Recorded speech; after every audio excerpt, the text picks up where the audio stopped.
Today we're looking at how to use hashtags on Facebook to attract people down to your store. Now this is Buckmore End Farm, and as you can see, they are a farm shop. What I love about this is, well, to be honest, there's loads of things that I love about it. It's a really lovely image that shows that kind of quaint, beautiful, authentic looking store, and of course, big sign there saying that they're open, which is kind of what the caption wants you to know. It wants you to know that they're open from until 12 that day to restock on all your essentials.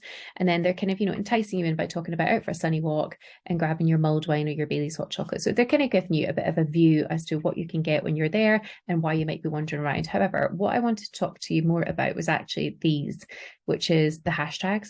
So let's have a look at them. So first of all, you've got local. So you've got, that they're in the Chilterns. You know that it's home reared. So basically that is, that kind of locally resourced produce, things like that. And then you've got hashtag support local, which again lots of people follow when they want to support local independent businesses.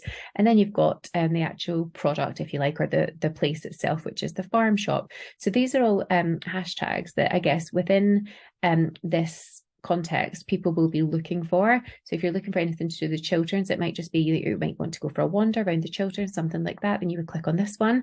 It might be that you want to use I don't know, the hashtag support local if you're just looking for independent businesses to follow. And then you've got your farm shop, which means that you'd be looking for farm shop. And it might also mean that you're looking for farm shop in the Chilterns, and you're much more likely to come across this post. So that's what it's all about. It's all about kind of trying to entice people down to your place. It's all about, I guess, digital signposting people. And that is also the same way that it works on Instagram as well.